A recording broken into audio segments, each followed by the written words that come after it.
અમદાવાદ ગ્રામ્ય વિસ્તારમાં પોલીસે દારૂ અને જુગાર વિરુદ્ધ કાર્યવાહી શરૂ કરી છે,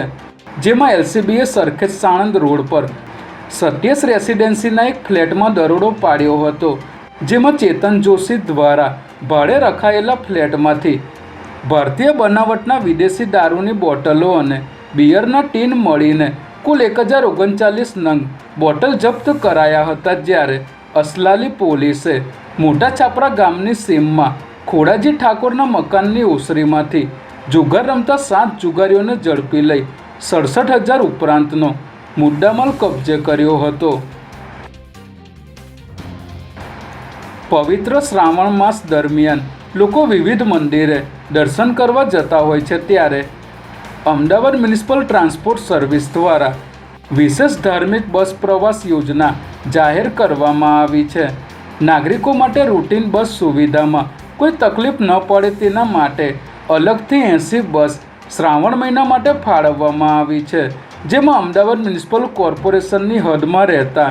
નાગરિકોએ પ્રતિ બસ ₹3,000 તથા ઓડાની હદમાં રહેતા નાગરિકોએ ₹5,000 ચૂકવવાના રહેશે અને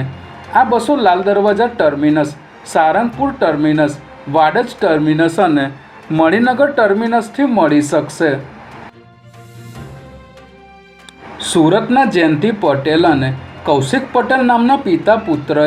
વિસનગરના વેપારી દિનેશ પટેલ સાથે મિત્રતા કેળવી દિનેશ પટેલને ફોન કરીને જણાવ્યું હતું કે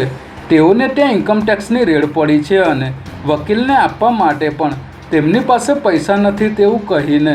દિનેશ પટેલ પાસેથી 21.65 લાખ પડાવી લીધા હતા। જે બાદ અમદાવાદના અર્પિત ઉર્ફે ઋષભ રેડ્ડી નામના વ્યક્તિએ આઈએએસ હોવાની ખોટી ઓળખ આપી દિનેશ પટેલ પાસેથી 79 લાખ પડાવી લીધા હતા। ત્યારે સમગ્ર મામલે કુલ 4 શખ્સ વિરુદ્ધ વિસનગર શહેર પોલીસે ફરિયાદ દાખલ કરી નકલી આઈએએસ અર્પિત રેડ્ડીની અમદાવાદથી ધરપકડ કરી છે।